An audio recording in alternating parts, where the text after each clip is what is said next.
Golf in for a set of airlift suspension.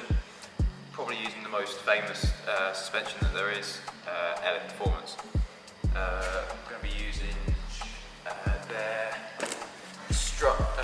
Slam series suspension. Now the way that differs, so they have two types really. They've got the Slam series and the performance strut. So this one is literally just a straight top mount. There's no sort of adjustment for damping or camber, and it also gets, the reason this one's chosen is because it gets it that a little bit lower and closer to the ground.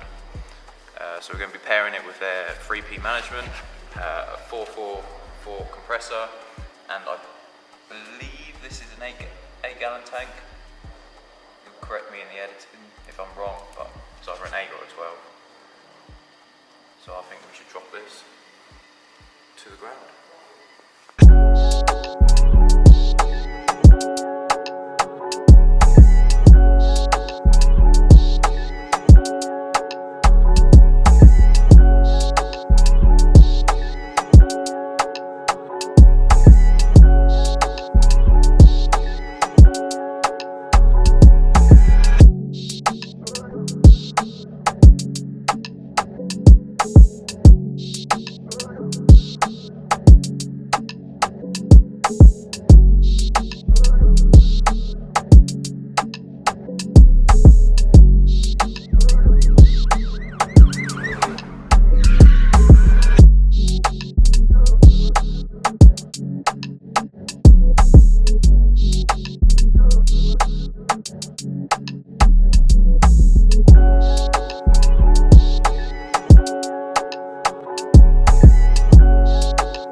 So I didn't say this earlier because I forgot about it, but this car is also having a chassis notch as well.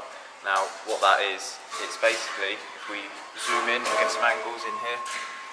It's where the drive shaft, because we've shoved the strut up so high now, the drive shaft hits the chassis leg. So what that notch does is it allows the drive shaft to go higher up into the chassis leg. It allows you to get proper lows or get lower lows. And that is the chassis notch.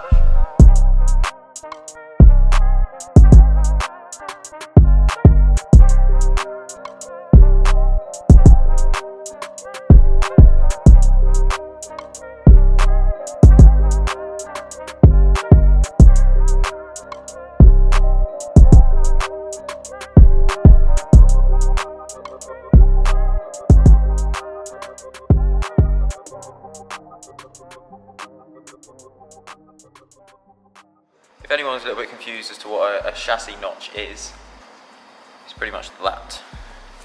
So the purpose of this is you can have it on static cars and air cars.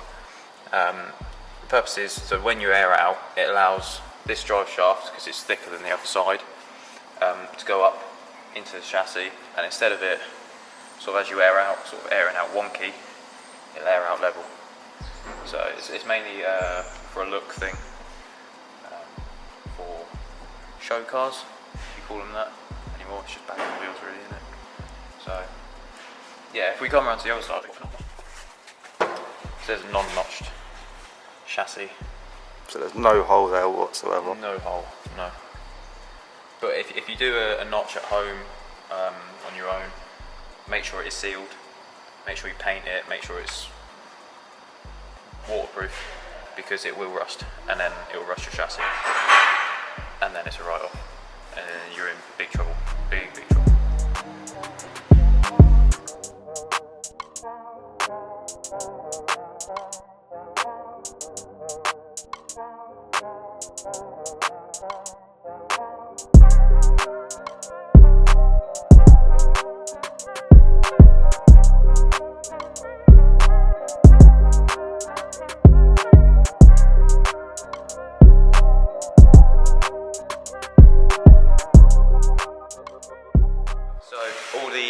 bags are in place, the chassis notch is done, so now I'm moving on to boot build, if you will, running all the air lines, getting the wiring plugged in, and then once that's all done, make sure there's no leaks, nothing's going to blow, and then I can do all the calibration, sets, presets, and then it'll be ready to hand over to the customer, and I hope he's happy with it.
So air ride is now all installed. I've pressure tested all the lines, checked for leaks, got everything in its final position. So now whenever you buy a new set of air ride, you have to calibrate the system, whether it's 3P or 3H. They both do it in different ways, but it's what's got to be done to be able to run your presets. So on 3P, which is what most people run, what we're running here, it does it based on the pressure. So it will find out the highest pressure that it can run in the bag. Obviously, your ride height will be 50%, high ride height 75%, you get the gist.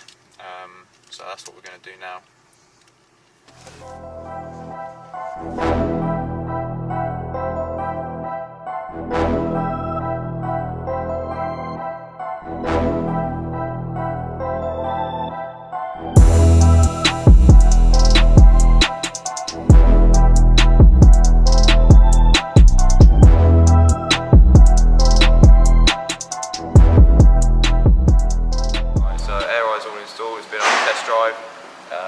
So what we're going to do now is we're going to do a four-wheel alignment geo, give it a little bit more camber at the rear so it can tuck a little bit more, and then just straighten up all the wheels, make sure it's towing in the right direction, and then it'll be ready to hand over to the customer.